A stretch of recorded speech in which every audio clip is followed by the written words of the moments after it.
compañeros y mientras le damos tiempo que se conecten los demás y que hoy que tenemos un poquito más de calma que el día jueves anterior, nuevamente les ofrezco disculpas.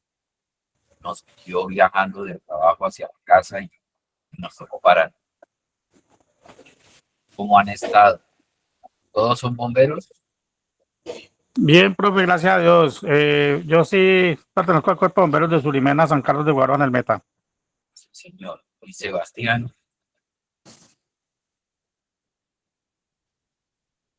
Sebastián es militar por la foto.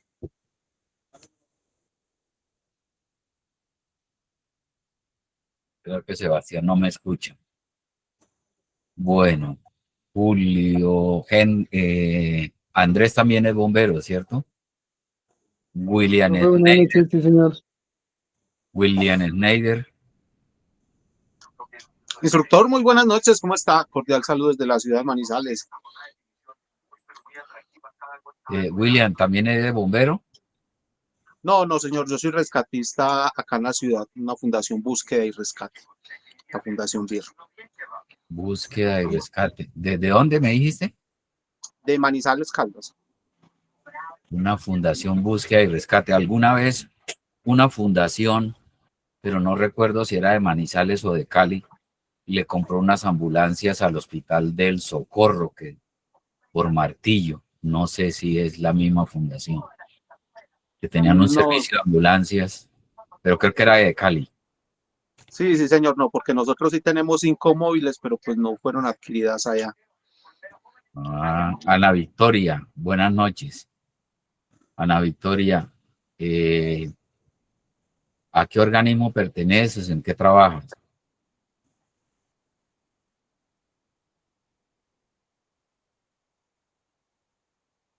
Carmenza, buenas noches, ¿cómo está? No sé si es que no se llaman Ana Victoria, ¿están conectadas con ese nombre? Carmenza y Ana Victoria.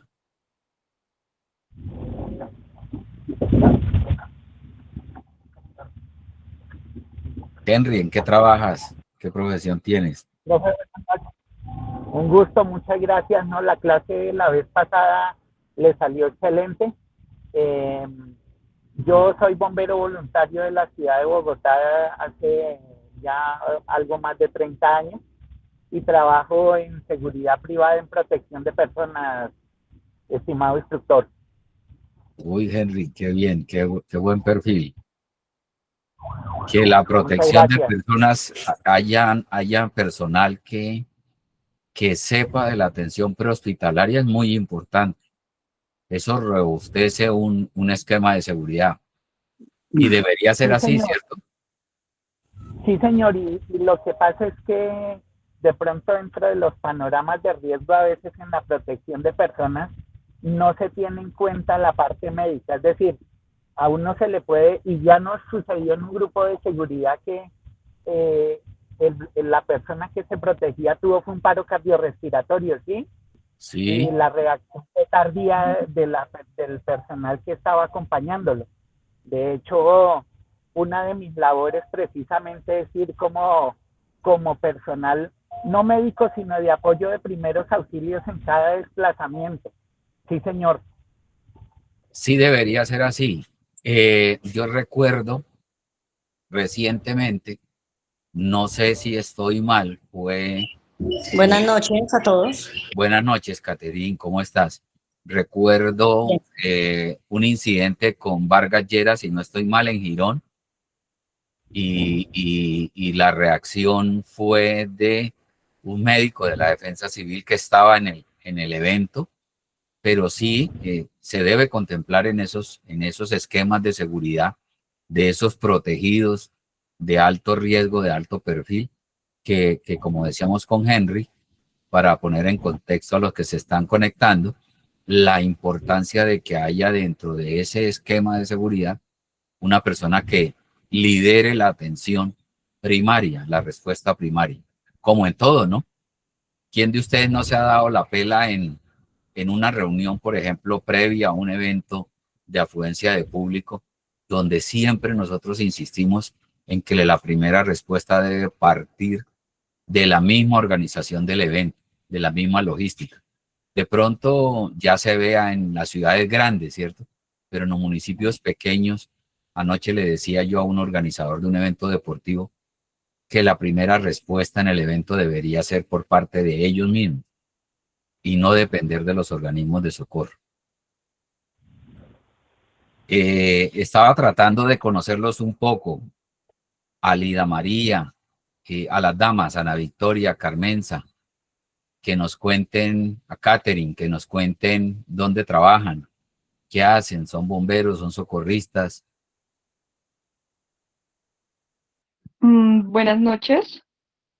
Bueno, mi nombre es Alida Beltrán. Yo trabajo en una empresa de mina. Trabajo como lo que es paramédico y más por aparte soy de salud en el trabajo. Por el Gracias. occidente Boyacá. Gracias. Sí, he tenido la oportunidad de estar en algunas minas de cielo abierto, canteras. He estado en la parte de asesoramiento.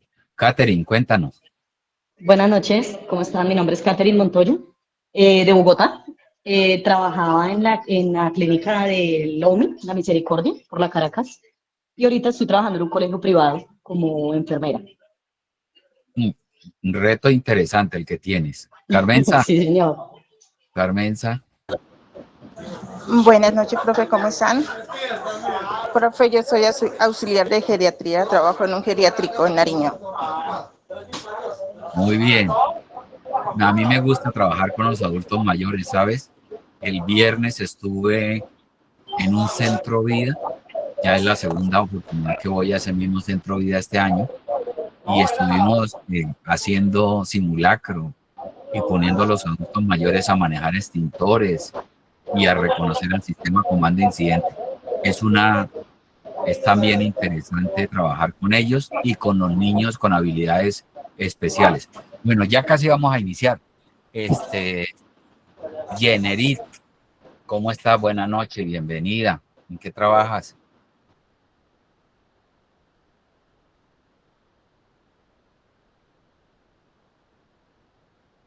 Están tímidas las damas para contestar. Hay otra dama que no me ha contestado. Ana Victoria. Juliana. Profesor, buenas noches. Juliana, ¿tú eres mala o no eres mala?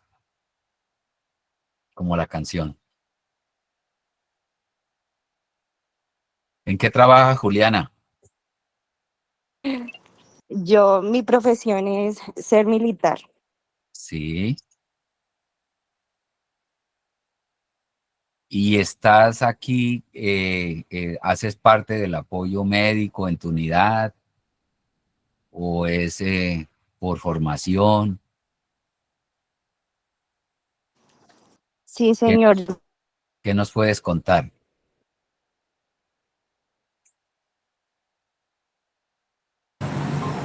Buenas noches. Hola. Alexandra, buenas noches, bienvenida.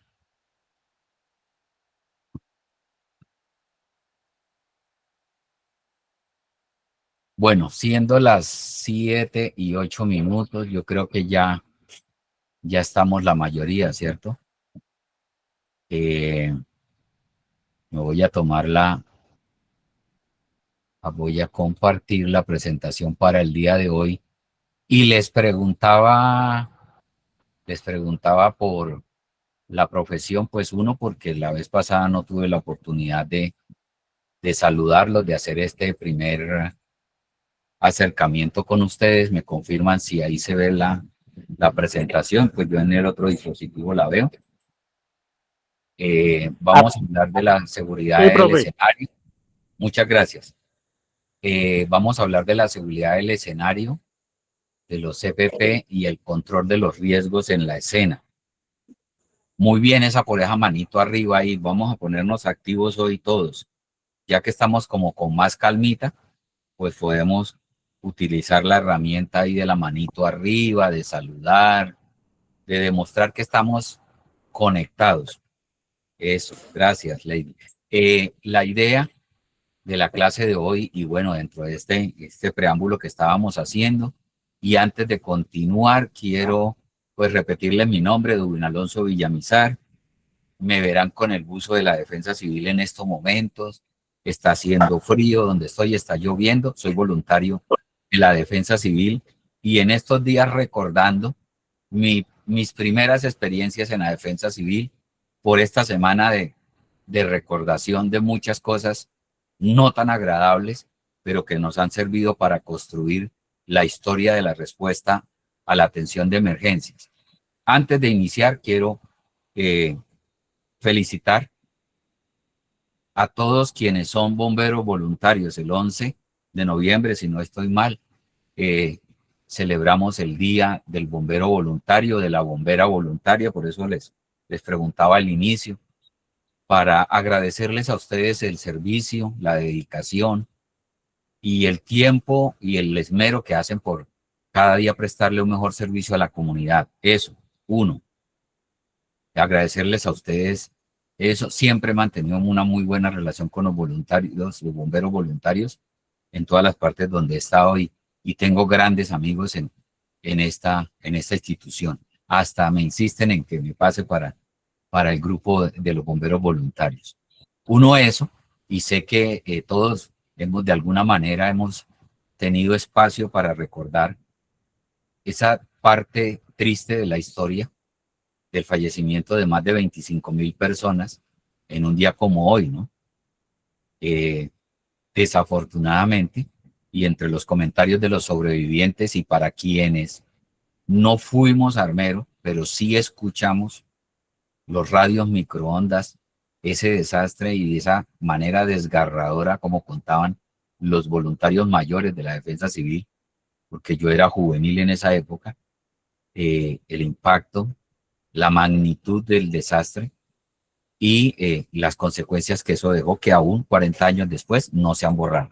A mí aún no se me borra de la mente el ruido del radio microondas para los que somos mayores de 50, que los alcanzamos a conocer, los radios de microondas que hablaban allá como por entre un tarro y recibido siga, ¿sí?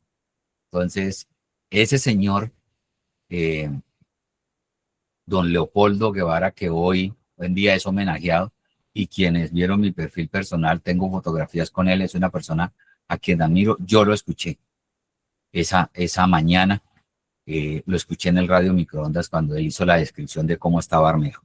Bueno, entonces eso para iniciar hablando de la seguridad en el escenario. Ahí vemos 3 imágenes referente a lo que nosotros vamos a ver el día de hoy, y es evaluar nuestra seguridad, los elementos de protección personal al llegar a prestar nosotros una atención prehospitalaria.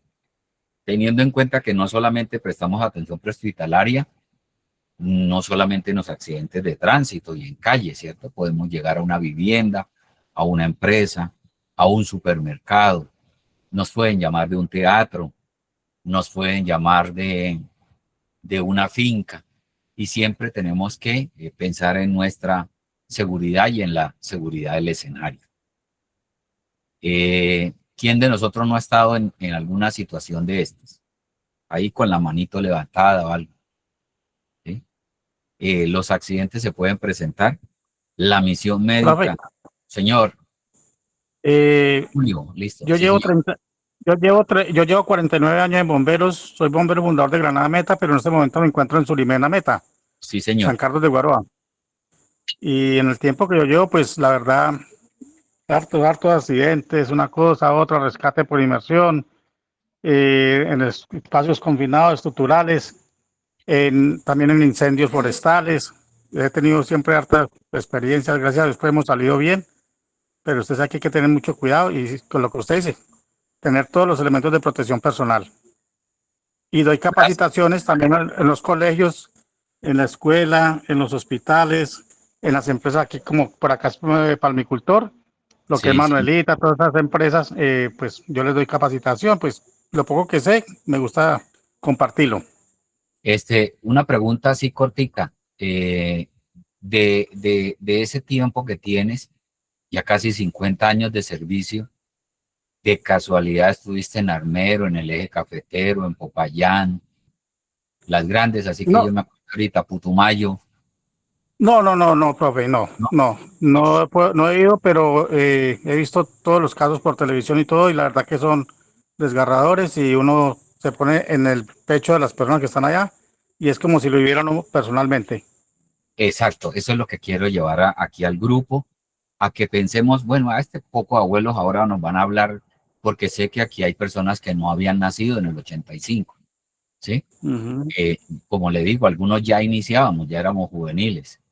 Gersaín, el coordinador de CELAP, creo que ya también ya estaba en la defensa civil. Entonces, esas cosas nos impactan y nos generan sentimientos encontrados, pero a lo que queremos llegar es de las imágenes que vemos de esa época, de las imágenes, lo que decía Julio es muy cierto. No fui, pero he aprendido, ¿cierto? Allá hay lecciones aprendidas. Y hoy en día, en los 40 años, escuchamos hablar de un sistema nacional de respuesta a emergencia robusto, de unas capacidades, pero también han progresado los elementos de protección personal, los uniformes nuestros son más adaptables a las situaciones, nos ofrecen cierto confort, nos hacen visibles, tienen reflectivos, hay mejores protocolos para la atención. Sin embargo, tenemos incidentes. Esta semana perdimos un bombero en un rescate acuático, ¿sí? Una persona experimentada, de mucho conocimiento, pero que desafortunadamente se presentan estos incidentes. Y a eso es lo que queremos llegar y para eso nos estamos preparando. Entonces, las imágenes hablan por sí solas. La de la izquierda del taxi, el de Ginny, busito de rayas, soy yo atendiendo a un paciente. Ahí se ven las piernitas de mi compañera aquí de trabajo, enfermera, atendiendo el otro paciente y por el otro lado está mi otro compañero. Tres pacientes en el taxi y cada uno concentrado en su paciente, ¿sí?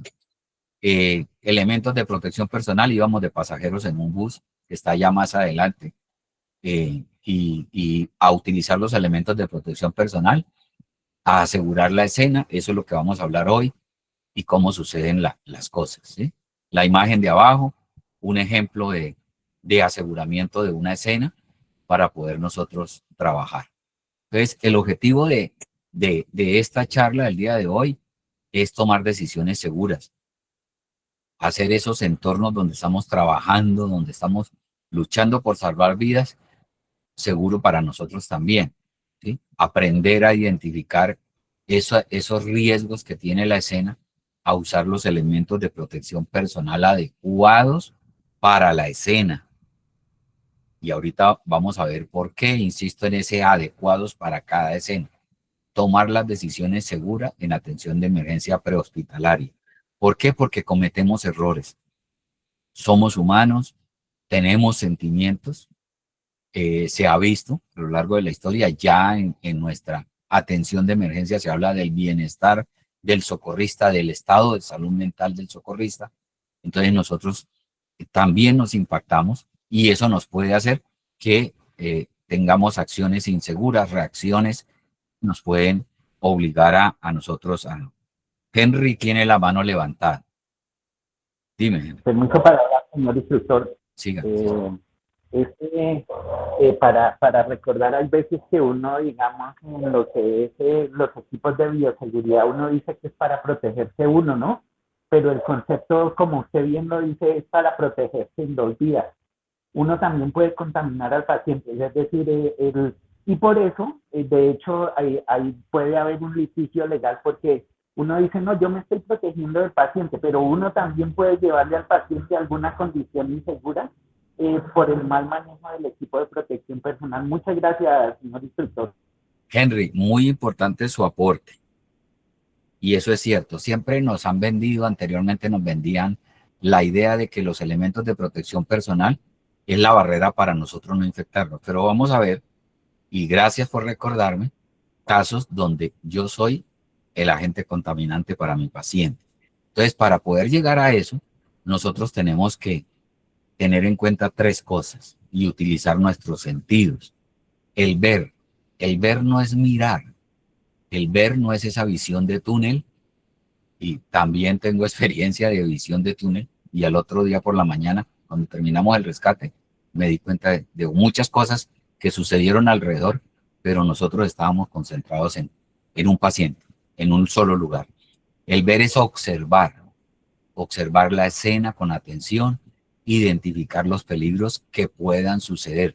Nosotros siempre tenemos que educar nuestra mente hacia lo que está sucediendo y hacia dónde puede ir esto. Y imaginarnos siempre los peores escenarios. Porque cuando imaginamos los peores escenarios, tomamos las medidas de precaución a tiempo.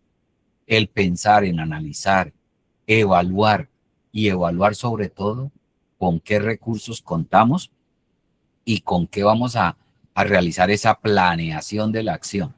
Ustedes dirán, pero es que un accidente no da tiempo de planear. Sí, si nos educamos y con la experiencia y dejándonos llevar, podemos nosotros planear de manera inmediata lo que está sucediendo, tomar una primera impresión de lo que está pasando para poder actuar e intervenir de forma segura, protegiéndonos, como lo decía Henry, no solo por nosotros, sino por todas las personas que están involucradas, ¿no? Y el daño que nosotros podemos hacer. ¿Qué podemos encontrar en una escena? Diferentes tipos de riesgos, ¿cierto? Cables tirados, instalaciones defectuosas, riesgo de electrocución. Y aquí ahorita me devuelvo y hablamos algo de mucha actualidad. Incendios, si es un accidente de tránsito, si es una vivienda, si es una empresa, qué combustibles hay. Nosotros sabemos, y ustedes los bomberos lo saben más que nosotros, que al haber un incendio, al haber combustión, se generan gases y humos tóxicos, y si nosotros no sabemos qué combustible es el que se está quemando, tenemos riesgo de contaminación, de quemaduras, de inhalación o de intoxicación por esos mismos gases. Peligros si es en calle, la atención, movimientos de vehículos, gente imprudente, visibilidad reducida, impactos secundarios. Se inició el accidente y no se evacuó, no se acordonó, y vienen esos choques múltiples. No sé si la vez pasada les alcancé a contar lo de la experiencia con nuestros transportadores de Trasricauque, ¿sí? Quien me escucha, sígame, y él logró sacar a los 12 pasajeros del carro. Armas, violencia. Miren recientemente las noticias como unos accidentes de tránsito terminan en azonada, en linchamiento. Entonces son escenas inseguras para nosotros. ¿A quién de nosotros no nos han robado elementos? El riesgo público. Nos han robado elementos mientras atendemos un paciente. Se nos pierden cosas. Dejamos puesta mal la linterna y llegó el avivato. Cuando llegamos al accidente ya han saqueado a los pobres lesionados. Entonces, los conflictos, las amenazas, nos insultan porque nos demoramos. Henry, ¿se le quedó la manito levantada o va a aportar algo? No, señor profe, disculpe. No hay ningún problema. Entonces, todos estos riesgos nosotros los tenemos que analizar. Yo les decía que me iba a regresar un poquito a la parte eléctrica. ¿Por qué? Porque tenemos ya en el mercado, en las calles, carros híbridos, carros eléctricos, carros con rines de lujo que ofrecen otros riesgos, sobre todo en el momento de atender un accidente vehicular que tenga con relación con incendio en los mismos vehículos, ¿sí? Aún, y ahí sí les pido el favor al personal de bomberos que me ayude, aún tenemos dificultad para combatir los incendios en carros eléctricos. Me corrigen si ya hay la solución, ¿sí?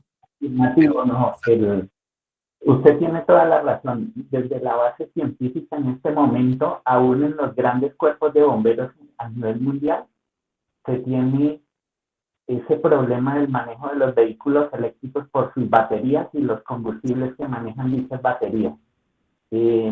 Incluso por ahí los laboratorios han hecho pruebas de inmersión de esos vehículos en agua y toda esta cuestión por la cantidad de calor que se genera en la reacción química Y bueno, en términos generales, no. O sea, todavía hay inconvenientes porque hasta ahora se están generando agentes extintores guiados para eso, pero su merced sabe que, digamos, sale el agente extintor y tienen que hacer unas pruebas que duran un poco de tiempo, ¿no?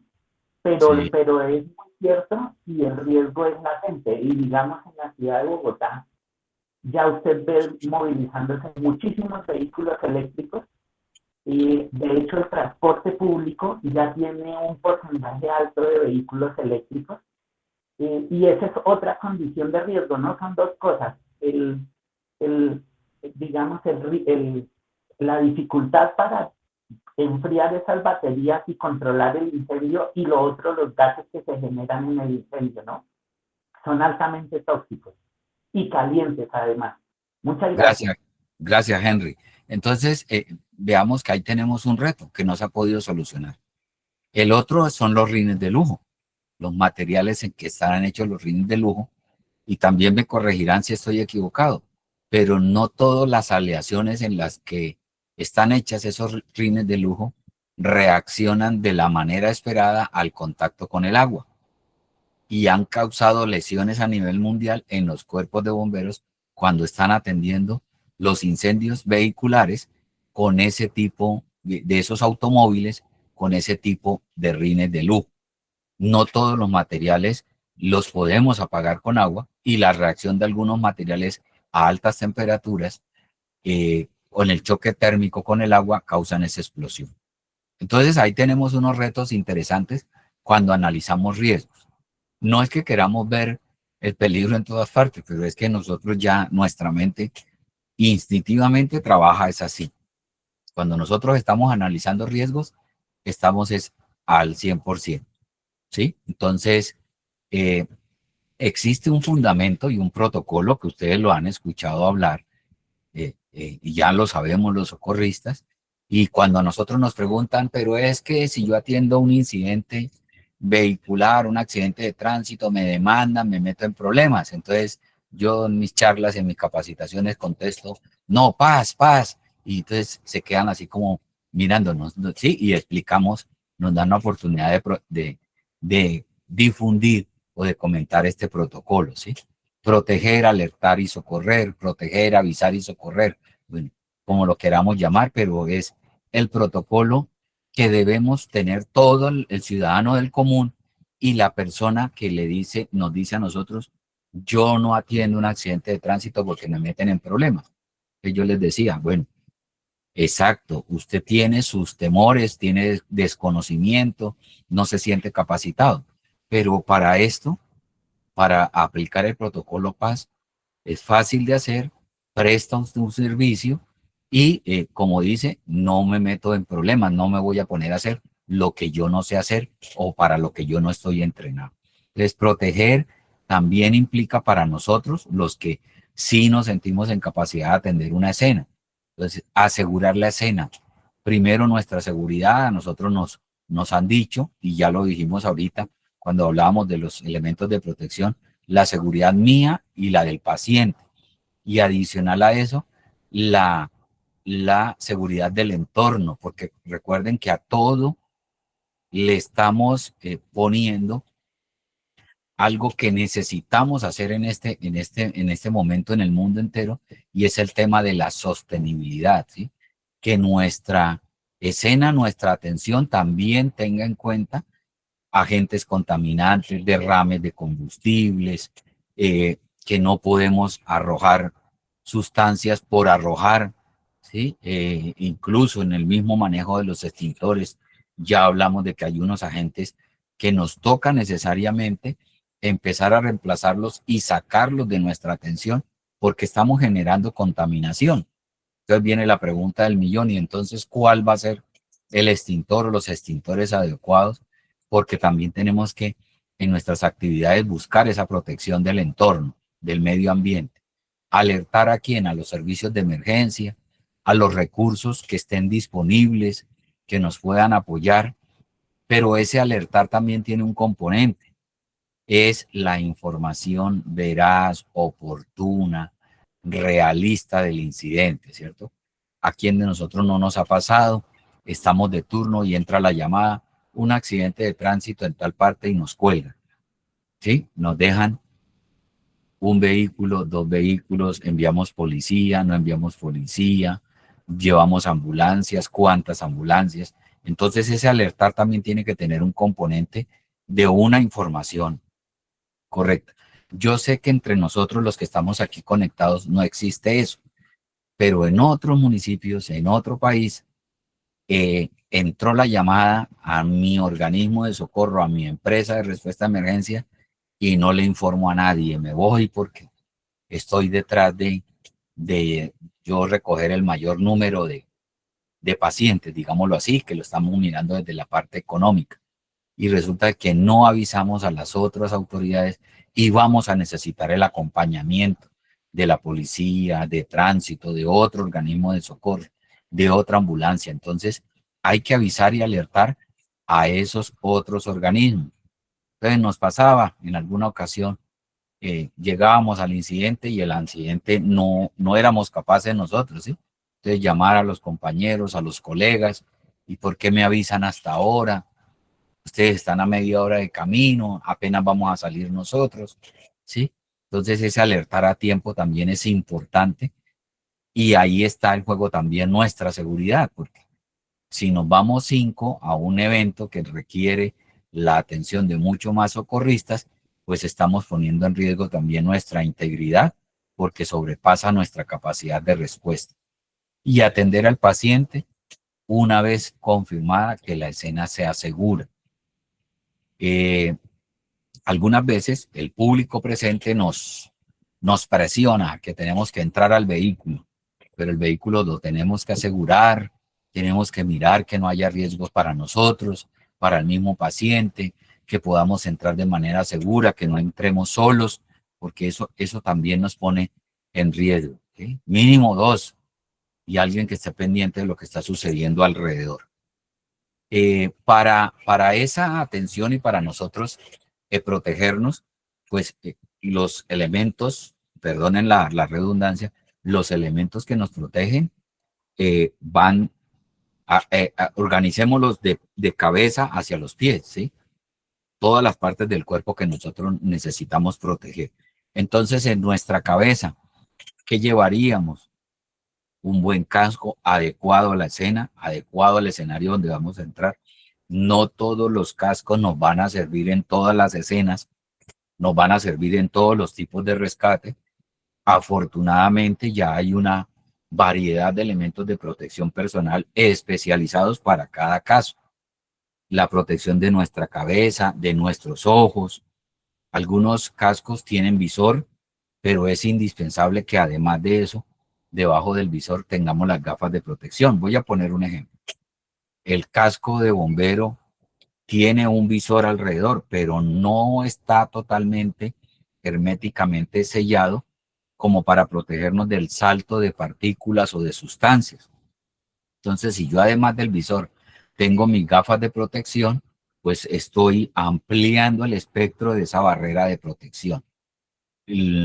La protección en los oídos, seguimos bajando, protección en los oídos, la protección nasobucal, hay protectores dentro del oído, por fuera del oído, las mascarillas, no todas las mascarillas o cubrebocas, no todos son para la misma eventualidad, ¿cierto?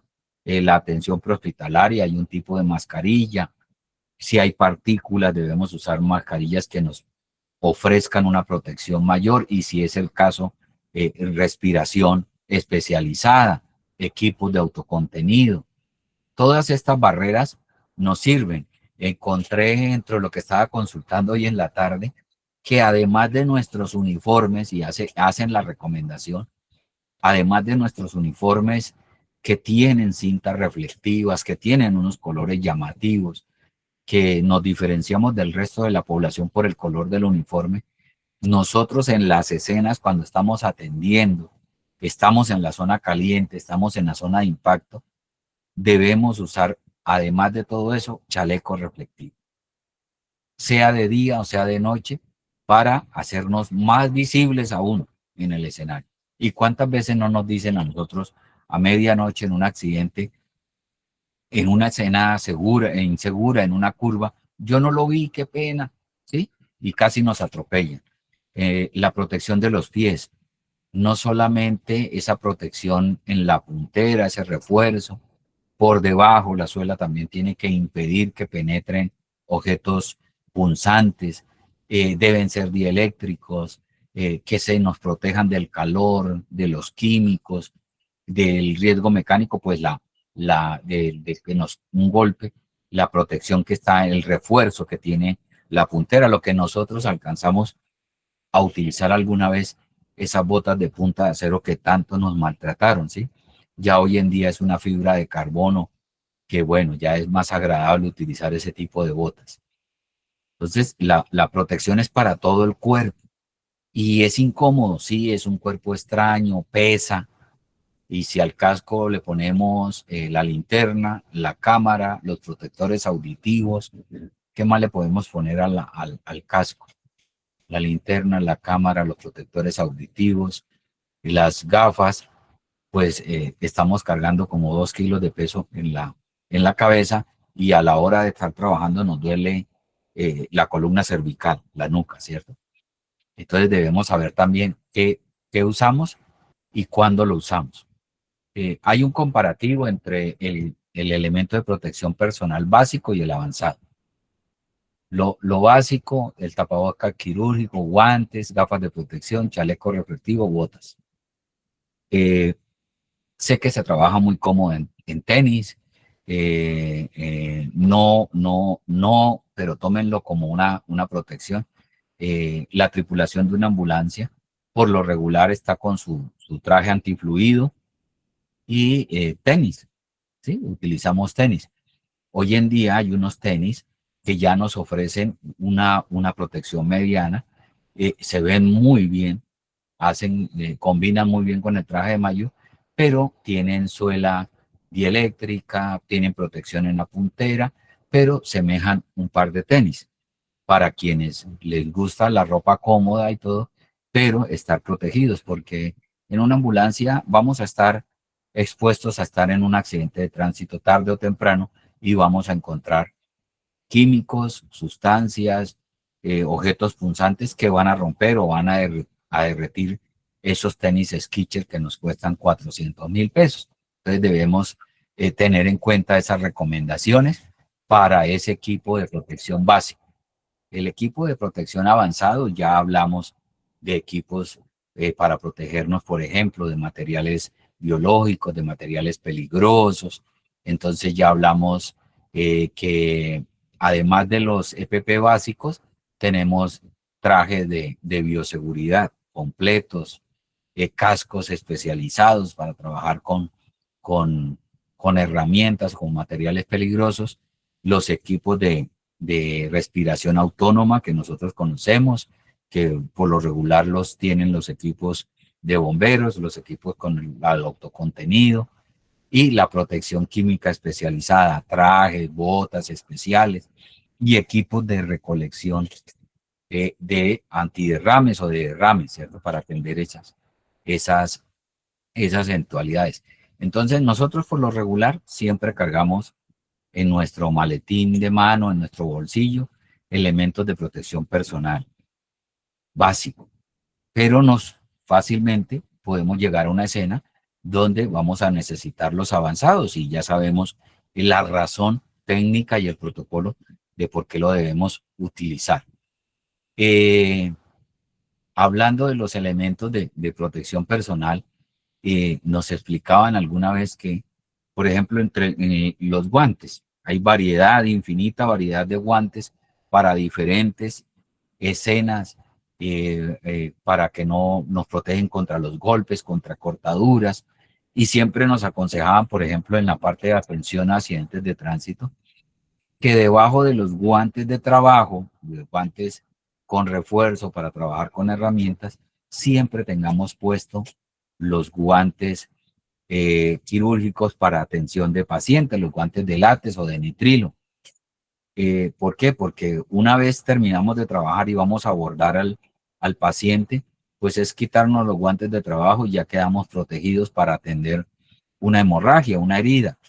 No que me quito los guantes de trabajo y empiezo a buscarme en todo el uniforme los guantes porque ya tengo las manos contaminadas, ya estoy sudado, no va a ser lo mismo. Es difícil trabajar así, lo hemos hecho en rescate vehicular en los entrenamientos y suda uno a montones con 2 pares de guantes de nitrilo puestos y fuera de eso los guantes de carnaza o de trabajo y terminamos de hacer los cortes y quítese los guantes y atienda a su paciente. Pero esa es la mecánica y lo más seguro para nosotros y para nuestro paciente. Existe un marco legal para la seguridad de la escena que se los voy a nombrar y específicamente qué, pero pues no es el objeto analizar cada una de ellas, ¿cierto? La resolución 3100 habla de los estándares de habilitación para los servicios de salud. Creo que ya estuvieron viendo con Gersaín en parte de la historia los requisitos de funcionamiento de las ambulancias. La ley 2187 regula el ejercicio de la atención como nuestra como profesionales, el tecnólogo de atención prehospitalaria y las competencias de ese tecnólogo. Y la resolución 544 del 2023 que habla de los lineamientos de la operación segura de las ambulancias y la protección personal. Creo que en esa es donde autorizan a los cuerpos de bomberos también para prestar el servicio de ambulancia. Entre otras, un comentario aquí coloquial, conversación con amigos bomberos, ¿sí? Algunos no están muy de acuerdo con que les hayan autorizado a los cuerpos de bomberos el servicio de ambulancia. Bueno, como todo, otros están muy contentos y hay cuerpos de bomberos que ya tienen sus ambulancias y su servicio. Para otros les parece un reto, y eso es cierto, es un reto bastante delicado que debemos afrontar, pero para eso nos estamos preparando. Hasta aquí, hasta esta parte, dudas, preguntas, comentarios. Manito arriba ahí para ver que estamos despiertos. Saludito, eso. Luis, eso. Andrea, Profe, Leonardo. Muchas por gracias, ejemplo, señor. lo que usted decía sobre los extintores, porque primero se utilizaba el Solcaflán, agente limpio 123, que es el que utilizaba para el riesgo eléctrico. Ahora quedó el reemplazo del de CO2, Sí, el rojo. sí, Entonces, por sí, ya. eso, contaminación del medio ambiente, quedó abolido desde el 2020. Desde ahí para acá ya son los extintores de CO2 de gas carbónico.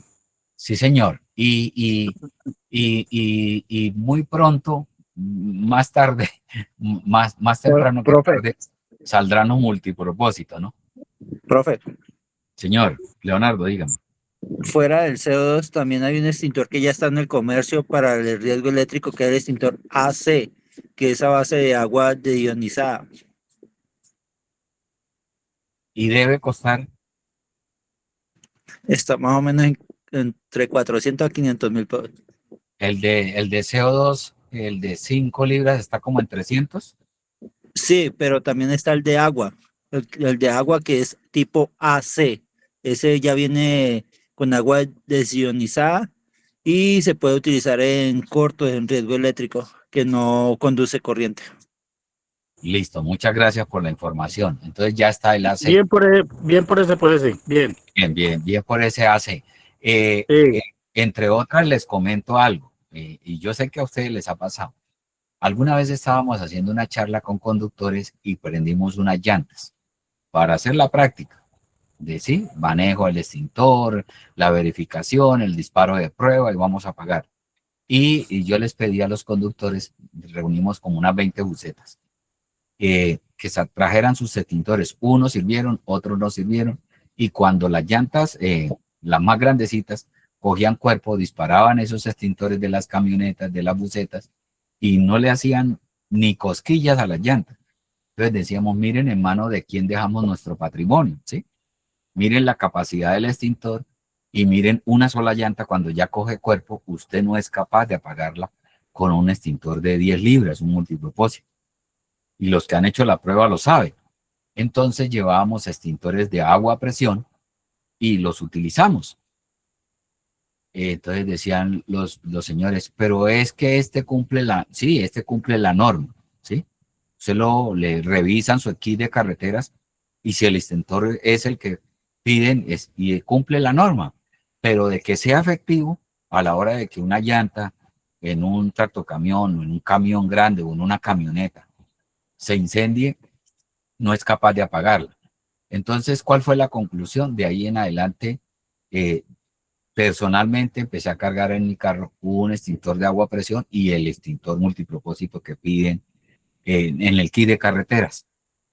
Oh, sorpresa, que ya he tenido que disparar unas 2 o 3 veces el extintor de agua a presión para poderle ayudar a conductores en apuros. Y la gente dice, ¿y usted cómo hace? Le digo, pues sí, se sacrifica el espacio del baúl del carro, pero miren que funciona. No sé a quién más haya hecho la prueba y le haya funcionado. Tiene la mano arriba Pablo.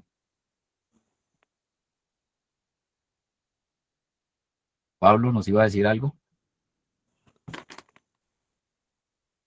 Profe, es que nosotros tenemos un sistema que nosotros tenemos todo lo acá, lo de recargue, manejo y recargue de extintores. Sí, señor. Inclusive también ya nos dimos la pela y ya estamos recargando los de CO2.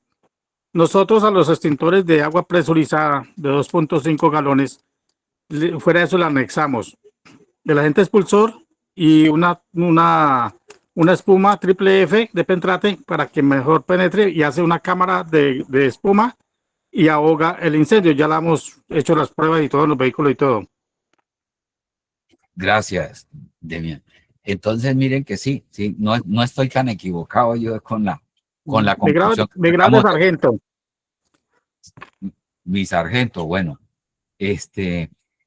miren que sí es importante y insistimos, es nuestro patrimonio, entonces uno busca la manera de asegurarse que en el momento en que se requiera, no es solamente por cumplir la norma, ¿sí? Esa es la conclusión.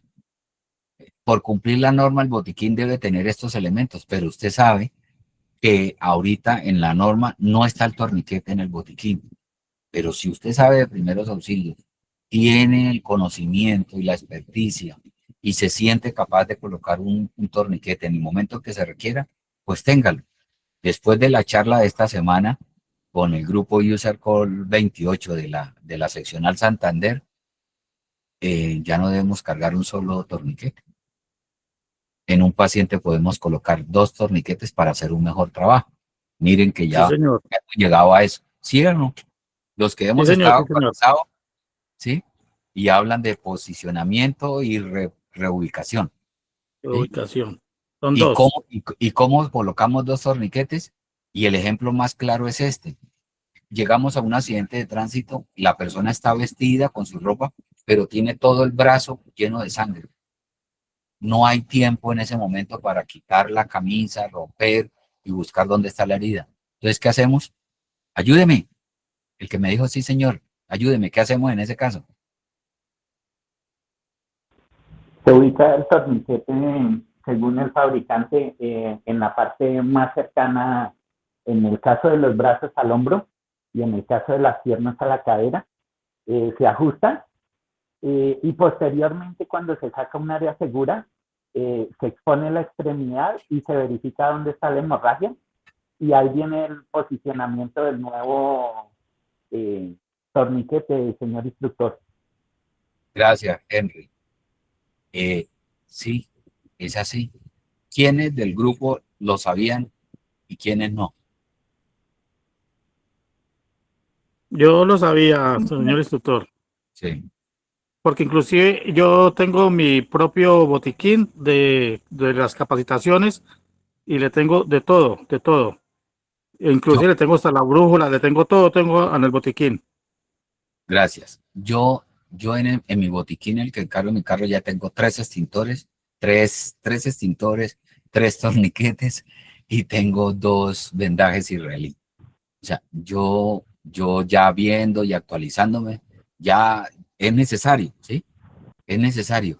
Y en un accidente, en una atención prehospitalaria, a nosotros nos va a pasar, vamos a llegar y vamos a encontrar una pierna, un pantalón sangrado, toda una pierna, pero en el momento no vemos dónde está la herida. Entonces, lo que decía Demian, Henry, todos, lo ponemos más cercano a la cadera mientras lo llevamos a una zona segura.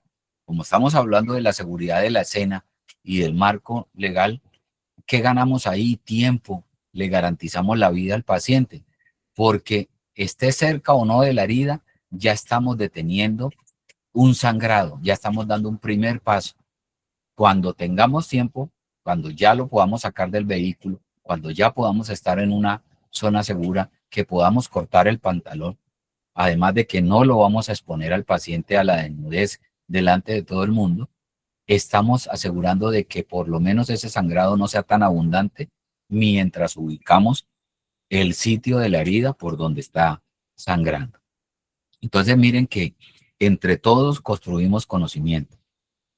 Algunos, digamos el 50% de los que estamos aquí sabíamos, pero el otro 50% hoy se llevó un nuevo aprendizaje gracias a que nosotros no debemos ser, y no lo somos, egoístas en compartir esas actualizaciones.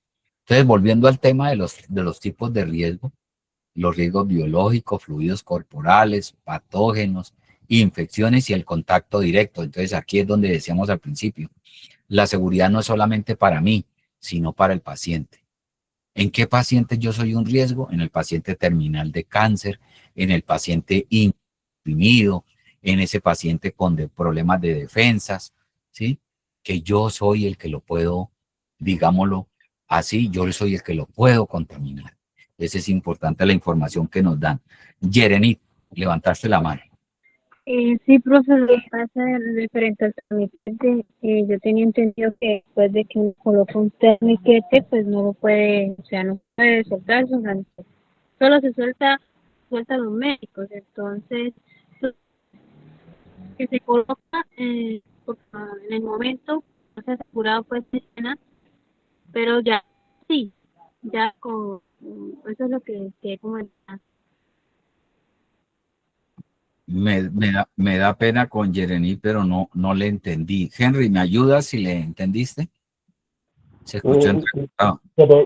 Jeremy estaba hablando, señor instructor, acerca de que ella tenía entendido que, digamos, recomendaban que una vez que se ponía el torniquete, no se retiraba y lo retiraba un cirujano en quirófano, ¿sí? Por el riesgo de esto. Pero entonces, digamos que hay una evidencia científica y Jeremy tiene razón cuando el torniquete lleva un tiempo largo puesto. Sin embargo, en el reposicionamiento, digamos, la base científica por la que le recomiendan a uno reposicionar el torniquete, sí se puede, en el caso que nos mostraba el señor instructor, es porque aún no se ha generado un nivel, digamos, de coagulación en la extremidad, pero eso se tiene que hacer pronto.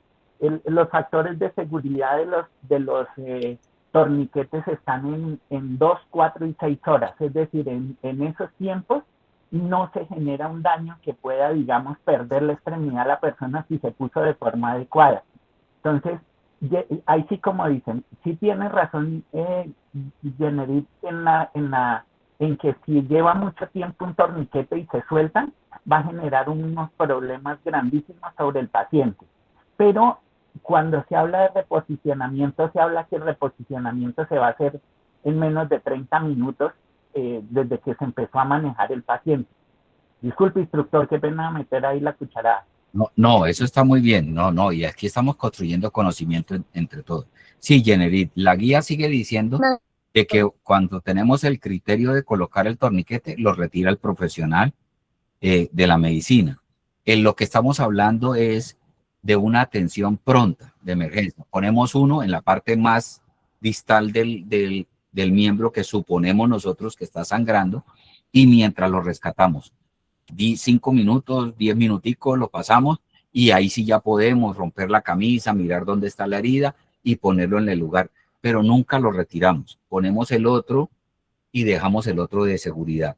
Entonces ya sabemos exactamente dónde está la herida, ponemos el torniquete 5 o 6 centímetros antes, lo ubicamos y el otro lo aflojamos, mas no lo retiramos. Lo aflojamos y miramos si hay sangrado, mas no lo retiramos. Es una parte de la seguridad que se está, y es la última actualización de las guías internacionales que acaban de salir en estos momentos y que ya nos están compartiendo nuestros capacitadores y en los grupos especiales ya la están compartiendo, porque se ha llegado a evidenciar de que son minutos preciosos en el rescate y que debemos actuar de esa manera para lograr que conseguir mayor sobrevida de nuestros pacientes, de las personas que estamos rescatando. Henry. Ah, bueno, profe, muchas gracias. Sí, pero no lo retiramos, ¿sí me entiendes? Es como para asegurarnos, el brazo está sangrando, pero no vemos, y lo vamos a sacar al paciente de la habitación, de la estructura colapsada, del vehículo. Entonces ponemos uno en la parte más distal, acá arriba en el brazo, si me alcanzan a ver la cámara, ¿sí? Lo colocamos, lo sacamos, nos damos cuenta que es cerca de la muñeca la herida, entonces ponemos 5 centímetros acá el otro torniquete, lo ajustamos y este lo aflojamos un poco, pero lo dejamos, ¿sí? Miramos que no haya sangrado, si este ya controla, bien, pero este lo aflojamos. La idea es empezar a detener el sangrado lo más pronto posible, porque si tú le empaquetas, le metes gasa y todo, a él le va a causar dolor, entonces debemos empezar a disminuir el flujo de sangre y como decía Henry, los tiempos están hasta 6 horas para que pueden haber consecuencias, lesiones o afectaciones, pero son reversibles con tratamiento médico, terapia, intervención quirúrgica, medicamentos.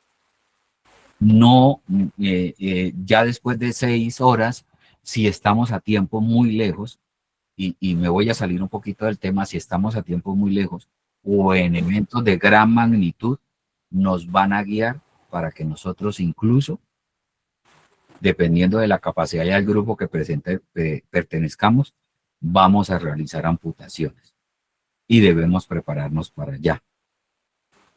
¿Sí? Emergencias grandes, graves, que el paciente no se pueda rescatar, que ya lo tenemos ahí con torniquete, que lo tenemos controlado, pero el aplastamiento no nos va a permitir esperar a que llegue un equipo especializado para levantar, por ejemplo, una losa, una columna. Nos va a tocar ayudarle con guía y con toda la asesoría a realizar esa intervención en el campo. Dime, Henry. Profe, digamos, usted decía una cuestión importante que hay que tener en cuenta, y no es, en sí el riesgo no es la pérdida de la extremidad cuando le hablan a uno de no retirar el torniquete después de un tiempo que lo tiene el paciente. El riesgo más grande de retirar un torniquete que lleva mucho tiempo en una extremidad es porque la sangre se empieza a decantar, la parte sólida empieza a formar unos coágulos y unas reacciones químicas. Si uno le suelta el torniquete, todos esos coágulos y todos esos químicos entran en el torrente sanguíneo y generan un problema grandísimo. De hecho, el manejo de militar de los torniquetes, quien hace eso es un cirujano vascular, es el que evalúa la extremidad, porque le tienen que hacer un manejo para que precisamente todos esos coágulos y químicos no entren en el torrente sanguíneo. Muchas gracias. No, sí. Mira, yo les voy a contar experiencia propia. Yo tuve un accidente y en una pierna he tenido muchas cirugías y la última fue un reemplazo total de rodilla. Para hacer ese reemplazo total, en quirófano me colocaron un torniquete, pero un torniquete neumático a nivel del muslo, ¿sí? Porque le tienen que a uno sacar la rótula y poner una rótula metálica. Eso es una cirugía de más de 6 horas para hacer ese reemplazo total. ¿Qué pasa con nosotros en ese momento? Lo que tú dices, van a haber unos coágulos y no sabemos hacia dónde van a coger. ¿Sí? Después de 4 horas, de 5 horas, no sabemos hacia dónde se van a ir esos coágulos. Entonces, por eso es que decimos que lo retira personal médico especializado. ¿Qué me tocó a mí luego de que salí de la cirugía? Me dan unas inyecciones que me las debo colocar cada 12 horas por un tiempo prudencial mientras se disminuye el riesgo de que haya quedado en el torrente sanguíneo un coágulo por todo ese tiempo de la cirugía. Entonces uno se coloca a nivel del abdomen unas inyecciones que se llaman unos anticoagulantes, pero es precisamente por eso. ¿Qué hay de eso después? Unas reacciones en la piel, se puede brotar la piel, puedes tener alergias, ¿sí? Y le recomiendan a uno, otra recomendación es no estar acostado mucho tiempo, estarse moviendo con ese medicamento, precisamente para prevenir que un coágulo cause un problema mayor. Julio, ¿nos iba a decir algo?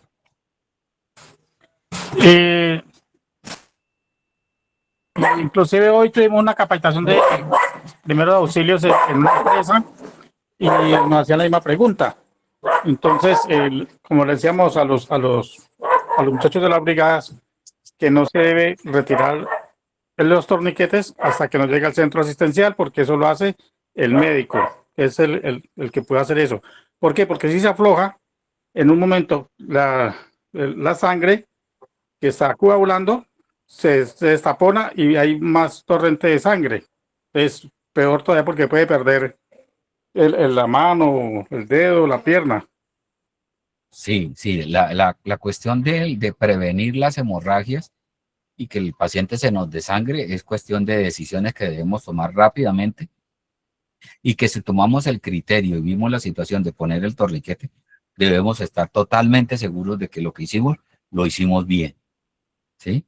Y que ya tenemos un espejo de tiempo que nos va a permitir llevarlo al centro médico. Bueno.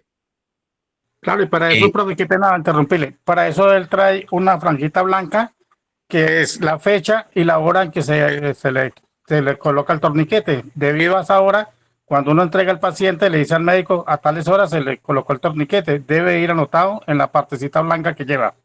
Sí, señor.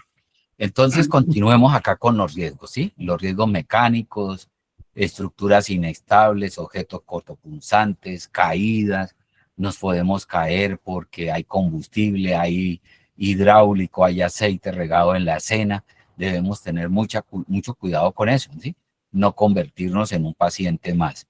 Los riesgos químicos, sustancias peligrosas, gases tóxicos, vapores, contaminación y los riesgos que más tenemos nosotros expuestos, ¿no? Y que poco valoramos y que nos afectan. La agresividad de la gente, multitudes, estrés, conflictos entre los involucrados en el accidente, si hay fallecidos, el llanto, el dolor de los familiares, la agresividad. ¿Cómo hacemos eso? ¿Cómo logramos asegurar la escena, hacer un control activo? La cinta de seguridad, los conos, establecer los perímetros para nosotros poder trabajar, pero eso se logra cuando trabajamos en equipo, trabajamos coordinados con la policía, los bomberos, con tránsito, con la misma personas que están ahí en la escena, que nos ayuden a cordonar, si es necesario poner vehículos de barrera, pues es oportuno hacerlo. El posicionamiento de nuestros vehículos de manera estratégica. ¿Para qué? Para bloquear el tráfico y brindarnos nosotros seguridad. ¿A quién no nos ha pasado? Estamos agachados allá, está atendiendo el paciente y la gente desesperada por pasar, nos pasa casi que nos pisan. Entonces, siempre tener muy, muy pendiente eso. Hay gente que se molesta porque la ambulancia, el vehículo de emergencia, bloquea el tráfico, pero no entienden y debemos educar nosotros en esas charlas, convertirnos en multiplicadores de que esa ubicación es para facilitar la atención, para poder salir nosotros rápido con el paciente y para brindarnos nuestra seguridad. Evaluar continuamente cuál es la escena, qué es lo que está pasando y lo que yo siempre digo, identificar riesgos emergentes, ¿sí? ¿Qué va a pasar? ¿Qué puede pasar? Está goteando combustible, ¿qué puede pasar? Que se incendie. Entonces, adelantarnos a eso, buscar la manera de mirar. Pues hay unas preguntas y hay unos ejemplos, ¿no? Para nosotros mirar eso. Un ejemplo claro, paciente motociclista, la vía está mojada, está resbaladiza y está ubicado en una zona peligrosa. ¿Qué hacemos?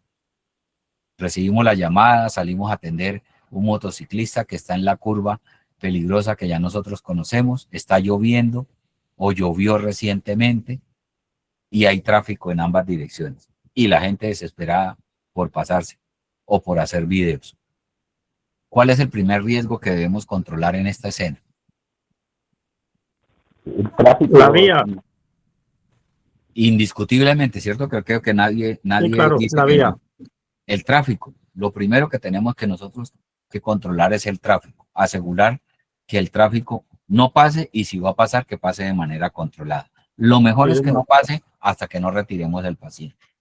¿Sí? Lo mejor es que no pase hasta que no retiremos el paciente, porque eso, por más reguladores que usted tenga de apoyo, no falta el imprudente. Sino más en un deslizamiento, que están dando paso intermitente mientras atienden el deslizamiento, no falta el que se mande, ¿cierto? Y algo que me pasó recientemente en un deslizamiento, que nosotros nos hemos encargado de que perdamos la credibilidad ante el público. Y digo nosotros porque yo considero que hago parte de los grupos de ustedes, ¿cierto?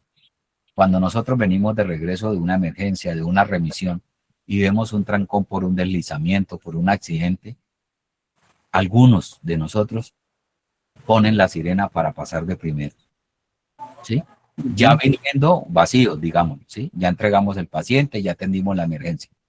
Ya venimos, no venimos en emergencia, no venimos en código. Y desafortunadamente me encontré con una ambulancia en un deslizamiento donde nosotros estábamos apoyando las labores de evacuación de las personas atrapadas en los vehículos atrapados entre los dos deslizamientos. Y no faltó el compañero de ambulancia que viniendo vacío, los dos venían con sirena. Entonces eso quita la credibilidad y nos hace perder a nosotros como profesionales el horizonte de lo que nosotros somos y para qué estamos, ¿no? Entonces, horrible encontrarse un compañero en una situación de esa, ¿cierto? Y yo sé que a ustedes les ha pasado. Otro ejemplo para que miremos cuál es el riesgo que nosotros debemos tener en cuenta. Paciente adulto convulsionando en zona pública, en un centro comercial, en el parque, imagínense ustedes en un sitio de afluencia. Hay múltiples personas alrededor y ¿qué genera una persona convulsionando? Pues pánico, gritos de la gente se desorganiza, hay gente que genera más inconvenientes de los que son. ¿Qué riesgos podemos identificar?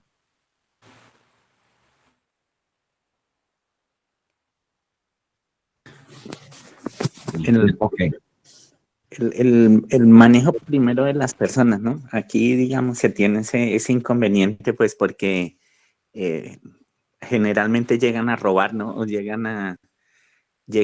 o hay gente que se pone agresiva sin tener conocimiento del escenario, ¿sí? Entonces llegan y, pero 2 horas aquí esperando y no llegan, y pues no han pasado 2 horas, ¿no? Pero pues, digamos, entonces hay que manejar la gente. En los escenarios, en realidad, cuando hay gente involucrada, es muy problemático trabajar. Sí, es cierto.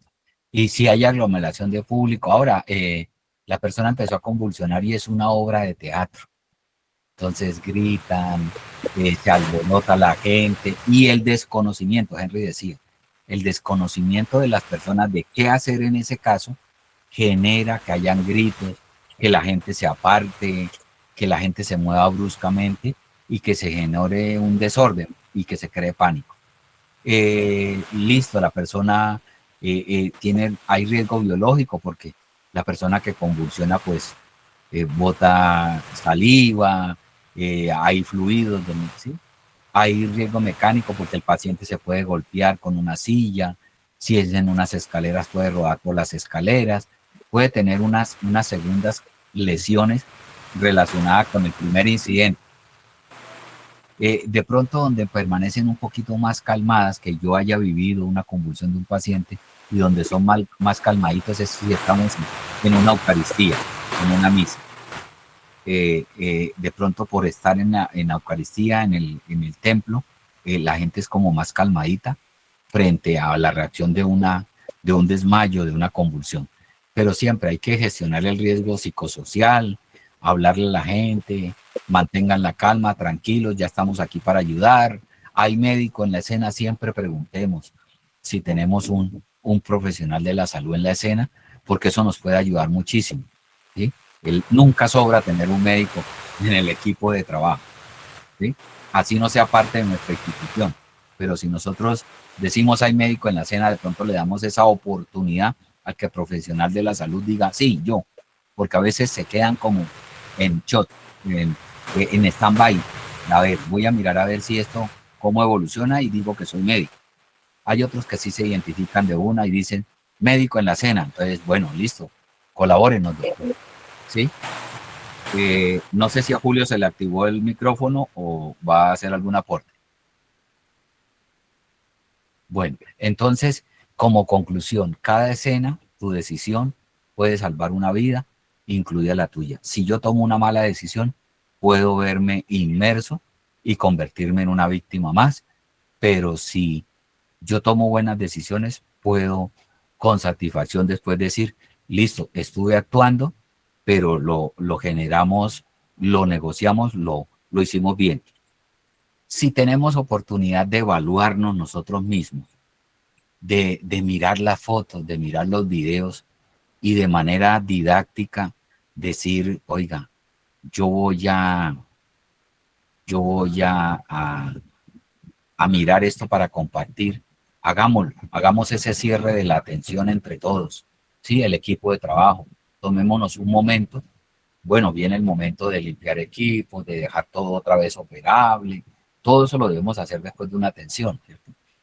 Limpiar equipos, alistarlos, quedar listos para el próximo llamado y hacer pero hagámoslo de manera cordial, entre compañeros, somos una familia, siempre estamos manejando vida. Entonces, para la próxima podemos mejorar esto, mejorar aquello. Recordemos que ya usamos 2 torniquetes, ubicarnos de tal forma, pero no regañemos mucho a nuestros compañeros, sino construyamos la mejora, ¿sí? Siempre hay una lección aprendida y eso nos hace a nosotros ser mejores socorristas, mejores rescatistas, mejores profesionales. Bueno, muchachos, me pasé un poquito. Siempre es bueno y grato compartir clases con personas que nos apasione esto, ¿cierto? Nosotros no lo estamos, yo no lo hago por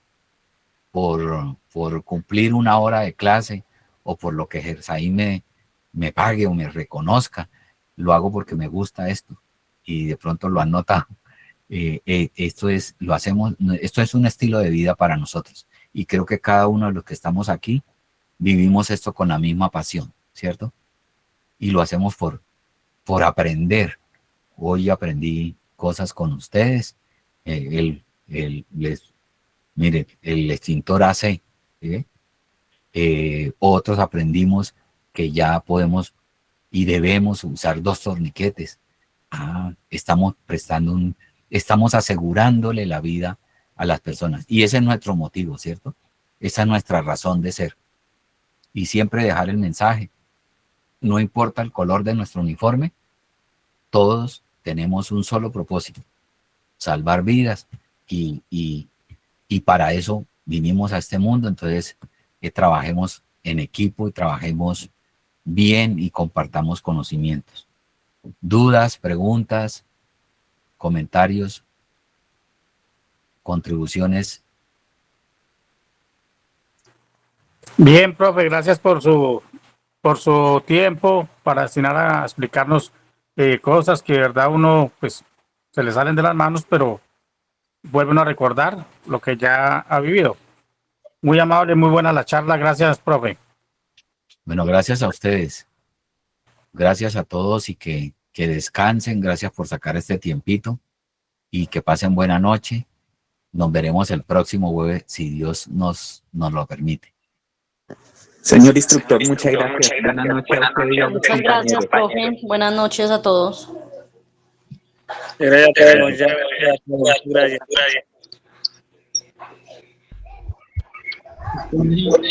Muchas gracias a todos.